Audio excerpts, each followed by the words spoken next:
Welcome to Begin, Build, Blossom, your business journey with Clarita, the podcast where we will discuss valuable insights, resources, and motivation to fuel your entrepreneurial spirit.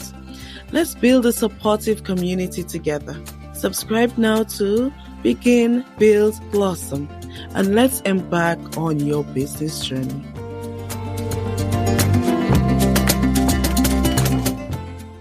Welcome to another episode of our podcast, Begin, Build, Blossom.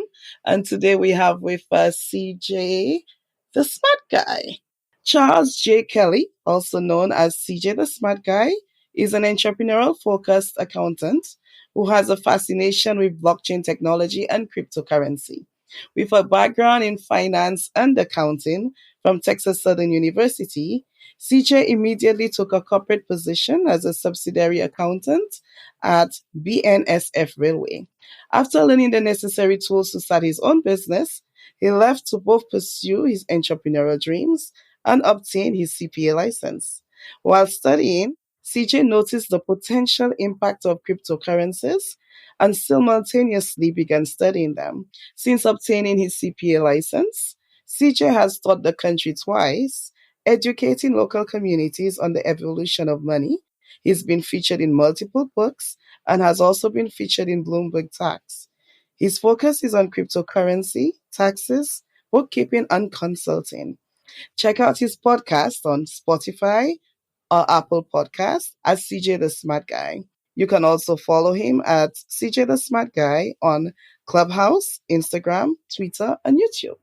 Welcome, CJ. What an impressive background you have. Thank you. I appreciate it. That was humbling. Yeah, thank you. Thank you for having me. I appreciate it. I'm happy to be on. Yeah, thank you so much for joining us. We were talking earlier about it being tax season.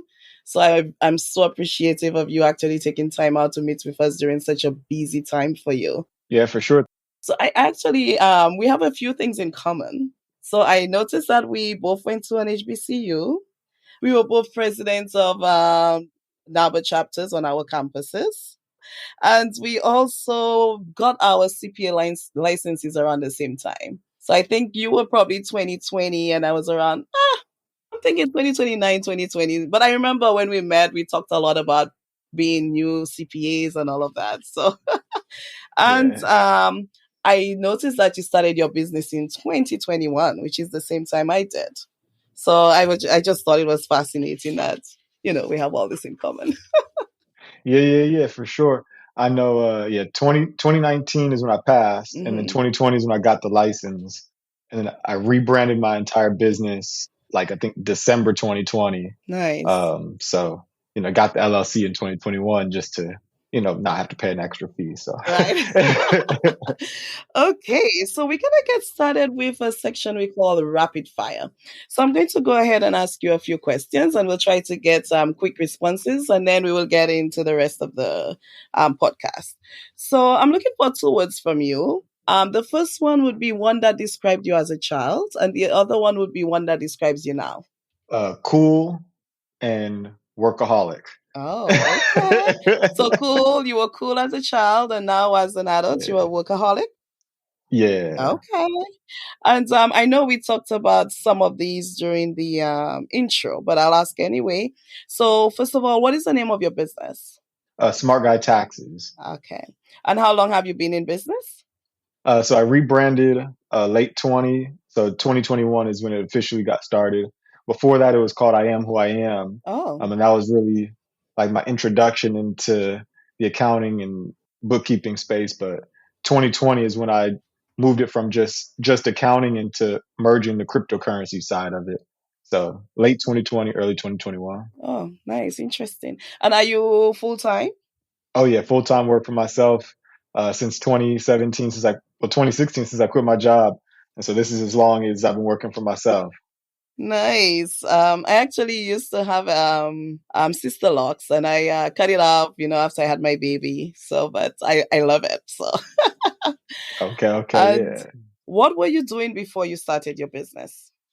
So I was working at the railroad, BNSF Railway, and I was doing like the basic accounting form, bookkeeping, journal entries, account reconciliations. They really taught me everything I needed to learn to start my own company. Mm-hmm. Because, when you start seeing the numbers and you start looking at what your numbers look like, and you're like, well, maybe I could do this for myself. And so that's what I was doing before. But when I first started my business, I was doing basically the same stuff. Right. I just had to learn all the processes that go along with it. Because in corporate, you focus on just a small amount. But when you own your own, you got to know like every step of the process. That is so true. And what is one book you'd recommend that we read? The Bible. All right. Thank you for sharing that with us. So we'll go ahead and now I'm going to the begin section. So I would like to ask, when was the first time you thought about starting your own business? I know you talked about you were working with the railway and then, you learned all of that and then you went into business. But would you say that was the very first time you thought about it? Oh, no. I've thought about owning my own businesses since elementary school.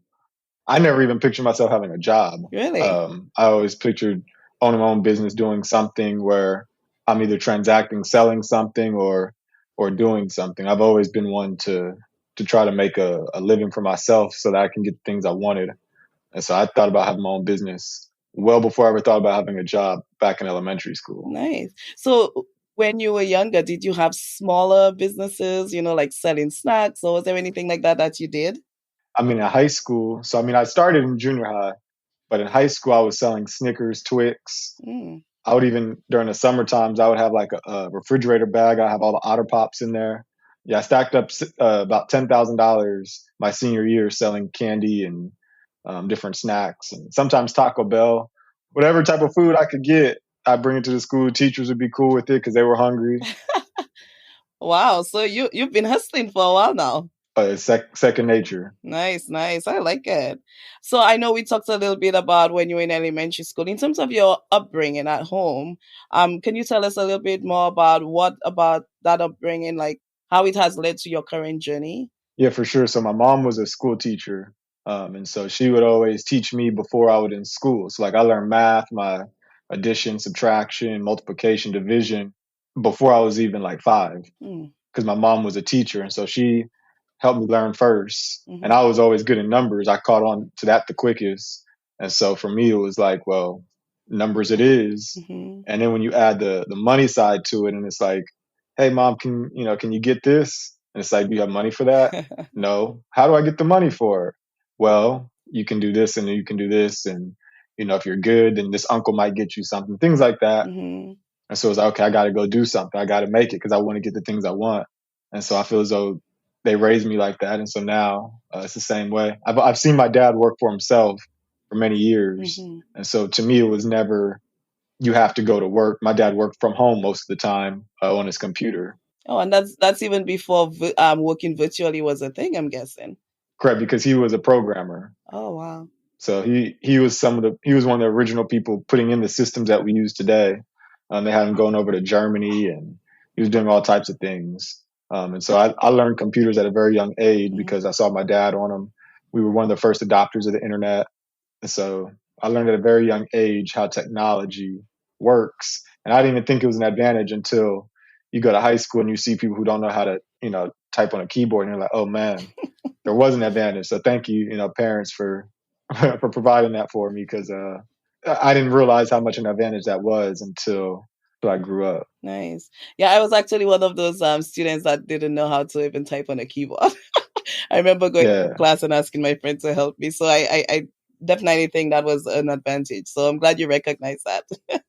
yeah. But kudos to you for persevering, because to not know the computer language Mm-hmm. and then to take the CPA exam on a computer, Mm-hmm. that's an accomplishment. So Thank you. Yeah, it yeah, definitely has been a journey. So going back to your business, how did you start the business? What were the actual steps that you took to get started? yeah. So I actually have a podcast on this, on the process of re-engineering a process. And so when I was at my job, I really didn't know what I was going to do. I actually had no idea. All I knew is I wanted to connect like-minded people. That's what I kept telling people, is I'm going to connect like-minded people. And so many people thought that I was about to create like a website for dating. And I was like, no, that's not really what I'm thinking, Right. but something along those lines. And so I left, and I was like, well, the only thing I know how to really make money on is bookkeeping. So I got to do bookkeeping for people. I saw the tax business was something that you could get into without high entry or like a high barrier to entry. Mm-hmm. And so I called one of my friends I went to school with. He had his enrolled agency license. He showed me the ropes on the tax side. And so I just learned from him, basically partnered with him for a little bit. And then once I figured it out, ventured on my own. Simultaneously, as I was studying for the CPA exam, I was studying cryptocurrency. And so in 2020, it just really came together. But that wasn't something I had foresight on. I just knew I was good with numbers. I knew bookkeeping, taxes is a good business. And Mm-hmm. so I just keep moving along forward. Nice. So that actually brings us nicely to the other section we call the build section. So you said you actually you saw that there was the crypto space. It sounds like you kind of pivoted or you took advantage of that and you built on that your current business. Yeah. So I had left in 2016 the job. Mm-hmm. And then in 2017, there were two people I was really paying attention to online. There's a guy, Dr. Boyce Watkins. He was talking about how to get out of corporate America. And so he kind of showed some steps on how to do that. And then he pointed me in the direction of Lamar Wilson, who's a Bitcoin developer. Mm-hmm. And so I've been really listening to Lamar Wilson's guidance and his teachings since 2017, back when it was called Coinda with a K. And then Nipsey Hussle, who was my favorite artist at the time, he had started talking about cryptocurrency and how in Amsterdam everything was digital and how that's going to change money. And so if two of my mentors are paying attention to something and it's in my field, once I studied, I saw, the evolution of money can automate everything I'm studying for in the CPA exam. Mm-hmm. Taxes can be automated, bookkeeping can be automated. So if I don't learn about the automation, then I'm gonna be automated. And I don't want to get automated at a young age because that means I have to find a new career. And I do not want to study this for the CPA exam and then have to find a new career. Right. And so I studied it inside out thanks to Nipsey as well as Dr. Boyce Watkins, which led to me going to UC Berkeley, doing a blockchain course, and then working with Lamar Wilson later on in 2020 with the Black Bitcoin Billionaires. Oh wow. And how would you say you got to meet all those people? Because to have such amazing mentors, how do you go about finding those or meeting them rather? Well, that's the thing is, so a lot of times I'll study their platforms that they put out there. So Nipsey, I started listening to his music in '08. Mm-hmm. I didn't meet him until 2014, but then we didn't really like ever cross paths again until 2018 when he created Vector 90. Mm-hmm. And so, like for me, it was just paying attention to what they were talking about digitally. Right. And then when that moment comes, opportunity meets preparation, and then you have something of value you can offer Mm-hmm. versus just asking. And so Dr. Boyce Watkins, he actually had came to TSU, my school, to teach or to talk to us back when I was in college. And so I just was paying attention to him going forward. But he is the one who directed us towards Lamar Wilson, who is the actual developer. Mm-hmm. And so in the crypto space, Lamar is way more of an expert in the crypto space. And so for me, it was like a baton. But I just pay attention to people on social media. Same with Lamar. I met him through social media. And then when they have an event, you go see them, but then you provide value. You don't just take, you provide value. And so that's been my formula with all three of them, to be honest with you. Wow. Pay attention to their content, Mm-hmm. you learn, and then when they have an event, you go to it and see where it goes from there. I love that. And then there's something I talk about a lot. I really love focusing on networking. And I mean that is kind of how we met as well through the NABA conference. I see that as a huge way to network. And you mentioned just now that you met quite a few of your mentors that way. So what tips would you probably give persons on networking? Like you mentioned that you reached out to persons after following them for a while, attending their events. What would you tell another entrepreneur out there to do in terms of networking? Be the best that you can possibly be at whatever you're good at or whatever you like. If you're the best at it, then when you do have the opportunity to meet these people, you have something of value. One thing I'll say is, I never got the sign off from Nipsey at Vector 90. I feel like he passed away before I was able to get that. And so for me, it was like, I'm paying attention. I'm learning the cryptocurrency side. I'm learning the CPA side. And so when in the reality happened in 2020, when crypto started going up, I had already prepared for that moment. And so even though he wasn't there, I was able to still latch on to my other mentor, Lamar Wilson, and the Black Bitcoin Billionaire. So the only advice I'd have is just be good at whatever you're at, because when that time meets, when it happens, you want to Mhm. make sure you're prepared. There's nothing worse than you having opportunity and you have nothing to give, and you're just stuck. Like, because at that point they see 100 people, 1,000 people a day. Mhm. You have to have something that can separate you from everybody else. And if you've studied and you prepared and you have something to offer, you built something, it's almost a no-brainer for the other person, because it's like, this person's already prepared. This is easy, easy money, easy time. I don't have to worry about too much. Hey, go ahead. Right, right. And I would like to take, at this point to just say, I am sorry for your loss because, that was a difficult time for a lot of people, but for people who actually admired him this much and probably got to meet him, I'm sure it was a whole different experience. So I don't know what your experience was, but just wanted to say condolences. Thank you. Yeah, it was rough, but the thing is, you keep going, you don't stop. Hmm. In football, if somebody gets injured, you keep playing. Like, so we're raised to keep going. Like, don't stop. Right. And so go back to the business. How did you bring in your first clients? So that was the funniest piece, right? So I left my job, and I was making really good money for a 26-year-old, right? Mm-hmm. I was doing well. I quit, and those checks stopped coming after a couple weeks, uh, and it was like, oh, it took me 4 months to get my first $250. Huh. I was so ecstatic. I was like, man, I made $250. It's mine. It has my name on it. Like, Right. you can't tell me anything. How did I get them? I think it was just through a Facebook post. I think it was just a friend who was like, hey, you do this, and they hit me up, and from there I had to learn the processes, because now I'm like, oh, I might have studied this, but Mm-hmm. how do I actually monetize it?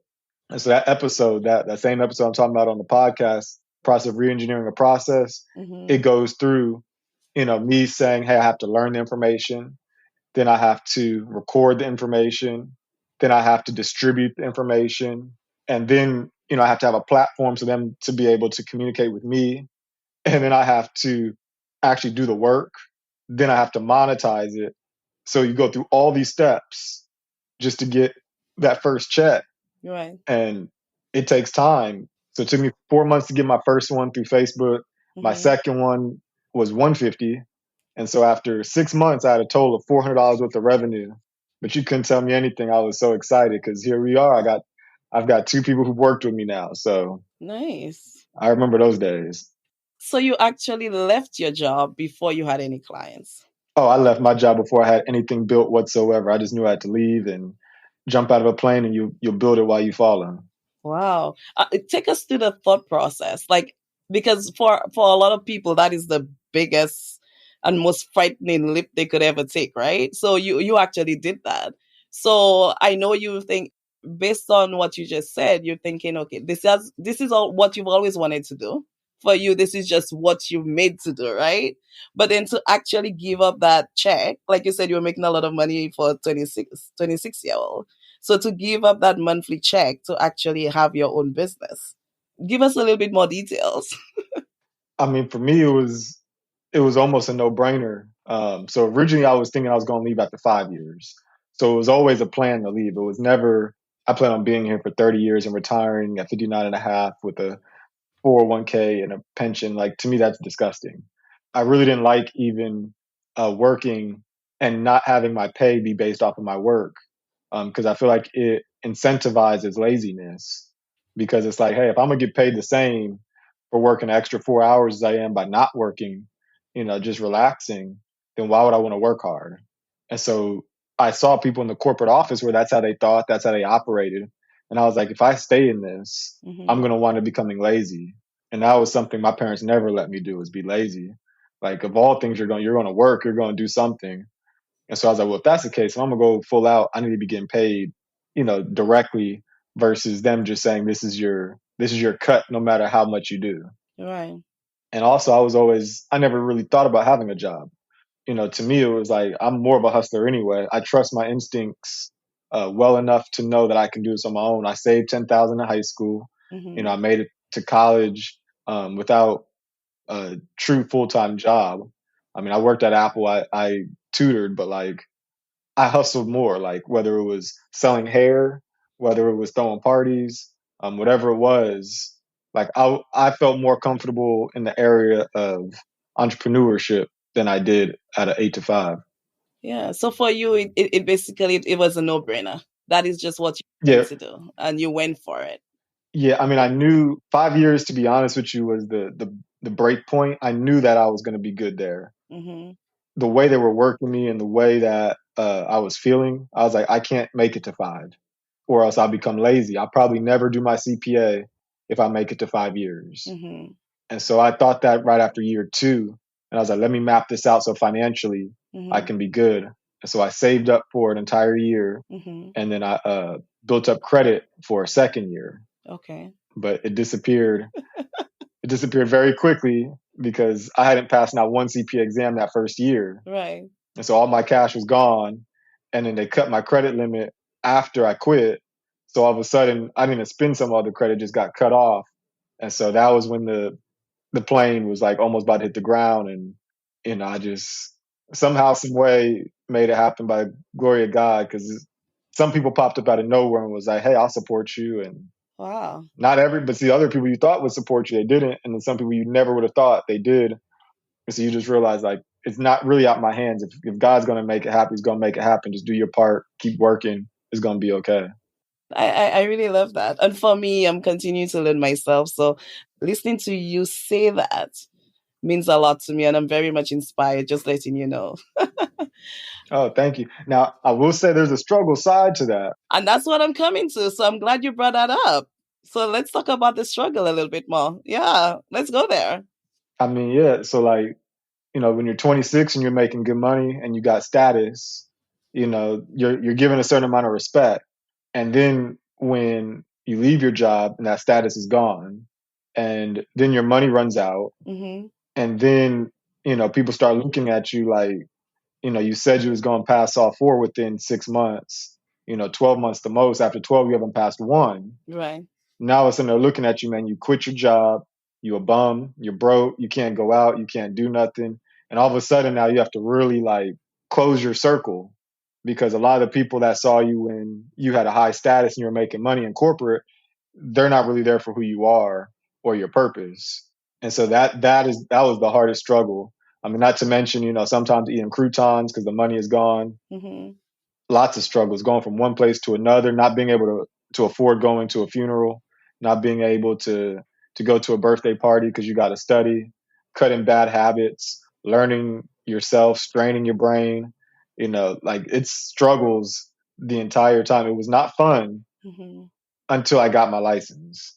I thought I was going to be done, at the latest, the end of 2017, Mm-hmm. and I didn't get my license till June 2020.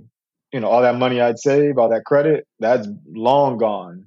I learned about Bitcoin 2017. I made some money, but when you don't have a lot, even if it goes up, 30x, but you only put in $25. That's not life changing. It feels great, you can pay your rent, Mm-hmm. but those struggles were very, very, very, very, very real.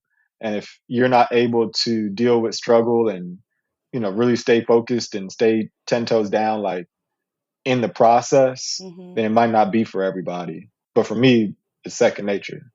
How do you keep going though during all of that? Because from my own experience, it's sometimes you just want to give up because like you were just explaining, it's a lot. It's quite a struggle just getting that CPA license to begin with. It is something else, a whole different experience. It's very difficult. You give up a lot. And now that you have it and you started your business and you're struggling through that, what makes you keep going? I feel like I just have another option. I mean, I quit, so I didn't have any money. So it wasn't like I could just say, "Oh well, I have something to fall back on." I had nothing to fall back on. What about going back to work for corporate? Was that a consideration or? Nah, not for corporate. There were times where I was like, I need to get a job so that I can still study because my money is running low. Right. So there were times I was looking for jobs, but never to give up my dream. It was always I'd rather work a part-time job Mm-hmm. so that I can, fulfill what I need, pass this exam. But all the jobs, they all denied me, which in my mind was kind of crazy because I felt like some of them I was overqualified for. But to get denied every single time, I was like, yeah, that's God just basically saying, nah, like, what are you doing? Just stay focused. But I failed my first two exams, so I was like, hey, I thought I studied hard and I still failed. I'm not used to failing, and my money's running low, and I'm tired of my status being low. So yeah, I feel it, but I had to win. I had to. Yeah, I like that. It means all the struggles, how you remember what you were fighting for in the first place, and you keep that dream alive and you keep going. And I like how you rephrase that in the sense that even though it seemed like you failed, or you got rejected, like you said, for those jobs denied. But in the end, when you look back, all that was part of the journey. And that's why you're here now. Probably if you had gotten one of those jobs, you possibly could have stopped going for your dream, or it may have taken you longer. So I like how you frame it in such a positive light. Probably when you were going through it, you didn't, I don't know, you probably didn't see it as so positive, but the fact that you can actually say it, I like how you presented it. So yeah, that's great. Thank you. So for your business, now that you've been in business for a while, do you still find that you sometimes have to struggle to stay afloat, or do you think you're right at that blossoming stage, or maybe getting close to that? How would you characterize it? Struggle is very different now. It's still a struggle, but it's a very different struggle. So I don't starve anymore, right? I can eat what I want when I want to eat, which is a blessing. But the struggle now is it's between time, energy, and growth. So originally, my only goal was to be able to work for myself. And I really wasn't trying to expand, to be honest with you. I was okay with, hey, let me just work these 200 to 300 clients myself, maybe 50 of them I talk to on a regular basis. I can hold this up. And then the community was basically like, hey, you need to educate us more. We want more information. And I'm thinking, well, I'm only one person. And so they're like, Hmm. well, you got to grow. And so I was like, I don't know about that. And then I had people like, NABA, people I used to work with, or they were part of my organization, my chapter. They're like, hey, we need jobs. And I'm like, so y'all looking at me for jobs and y'all looking at for services. And I was just trying to like get this little job so I didn't have to work for somebody else. I could set my own hours. And you guys are both like pushing me to expand. Hmm. And so I was like, okay, then we're going to expand. And when you do that, you might have money, but then you're low on time and energy. Interesting. If we focus a little bit on the expanding, so do you now have employees, or what does expansion look like for you? Correct. So I have people I partner with, people that work with me, people that work under me, and so just leveraging other people's skills and talents. I've done that a whole lot more. So I have a guy named Alexander Franklin. He passed his CPA exam as well. He's sitting under me while he has to center a CPA for a year. He's helped out a lot with my bookkeeping, like a whole lot. Since he's been able to take care of the bookkeeping, I'm able to expand and grow the brand, grow the business through acquisition and through not acquisition of business, but through acquisition of clients. That helps out a lot. And then you have certain people I work with. They might do some of my social media. They might do some of my customer service if I get really busy. So I've leveraged other people now. And have you seen a big difference from being just working on your own to now having a team that you can rely on? Oh, it's tremendous because the higher up you go, the more you charge, the more demanding the clients are. And so they might need something at 3 in the morning.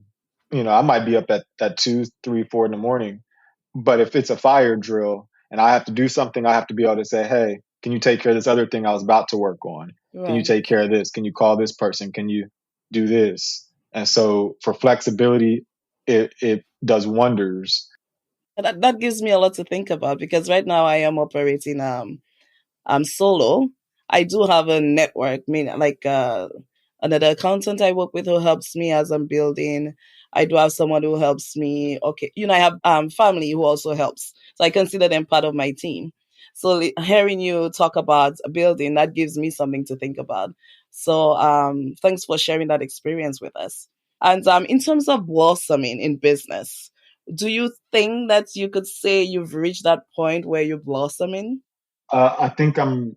I'm finally reaching the point to where I feel like I'm not stagnant. Mm-hmm. And so let me explain. So my senior year in high school, I saved $10,000.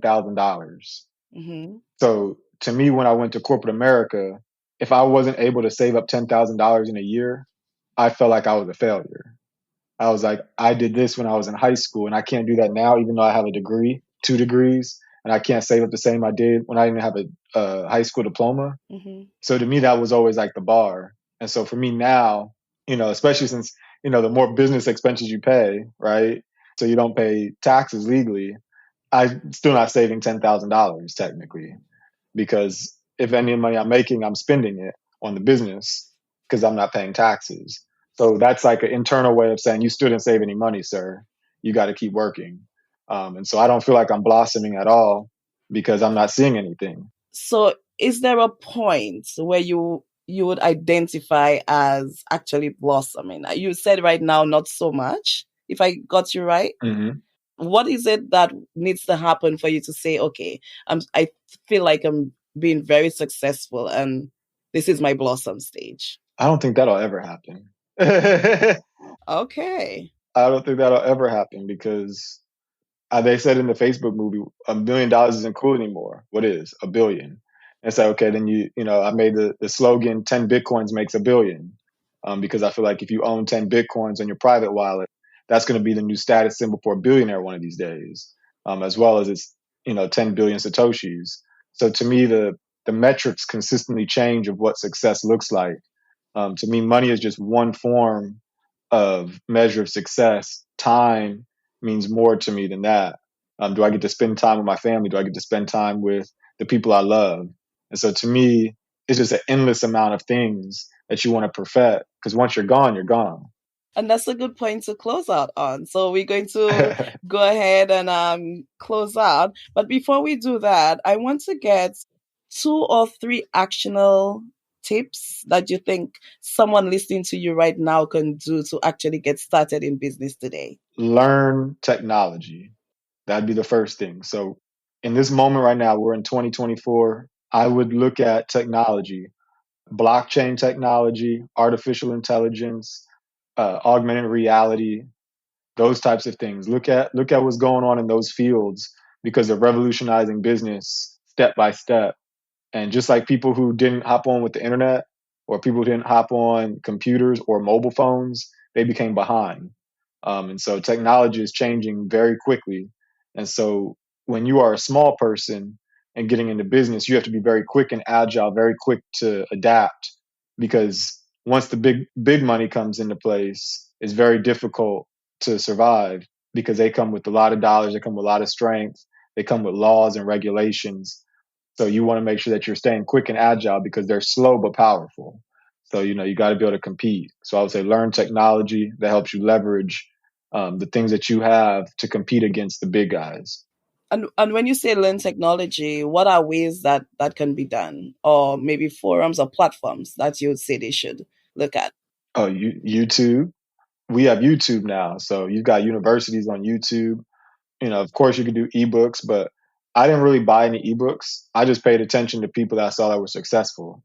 So I saw Dr. Boyce Watkins. I saw how he went from just coming into our colleges, just teaching, to traveling to Ghana and living in different countries and making all these moves. And so I saw that. I saw Nipsey go from his mixtapes being free to selling his mixtapes for $100 and $1,000. I saw those progresses. So I listened to those people that who are making headway. There's plenty of people I used to listen to in 2008 that just didn't, progress. And so you stop listening to them. You listen to the people who are still going, who's still running.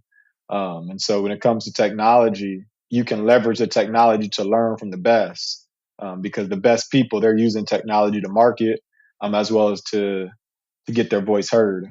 So utilize it. Like, don't be scared to go out there and go get it because you're only a DM away from something big.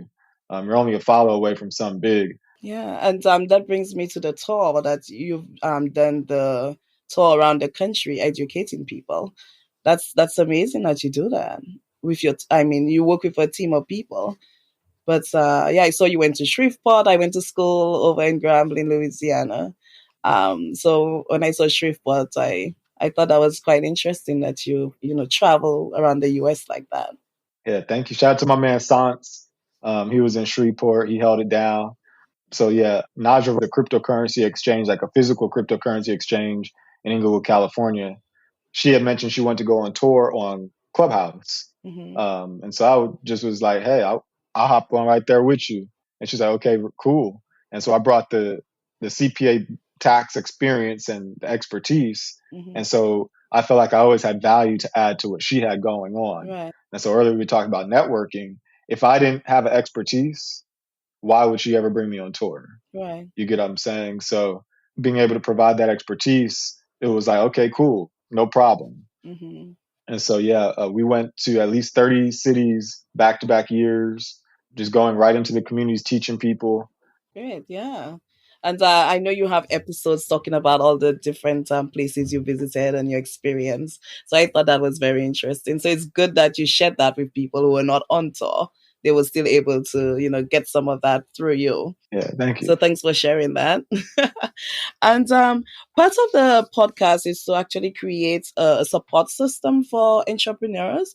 So we were asking guests if they would be open to offering up about 30 minutes of their time to maybe have a one-on-one with someone who's listening to you and would like to reach out. Is that something that you'd be interested in? Yeah, let's do it, but let's do it in June. Let's make that happen in June. Yeah. I do that. Okay, so we'll make sure to mention that. So the way it would happen is they'd reach out to you directly. So if you can go ahead and tell people how they can reach out to you, and yeah, we'll take it from there. Yeah, for sure. So you can find me at CJ the Smart Guy across all major platforms. No extra spaces, letters, numbers, punctuation. There's lots of fake pages made of me. It's just reality. Instagram is verified. If you DM me, I'll reach back out to you. Otherwise, you can go to like smartguytaxes.com /links. That's going to have all the different links that I have out there. So that's the easiest way to reach out to me. Great, thanks. So reach out and let him know that you heard about him through the podcast, and he has already said he would be happy to speak to at least maybe the first two to, I don't know how many people, but at least I would think the first person at least to reach out would be able to get a one-on-one discussion with him. So thank you so much for taking time out to speak with us, especially during tax season. Have a good one and talk to you soon. And I hope to have you on again, as I know you continue to build. So we'd like to learn more about your journey as you progress. Thank you, Karita. I appreciate you having me on. Thank you. Thanks for listening to this episode of Begin, Build, Blossom, Your Business Journey, a CME Accounting LLC podcast. Please subscribe and be on the lookout for our next episode. If you'd like to share any feedback with us, please email us at podcast@cmeaccountingllc.com.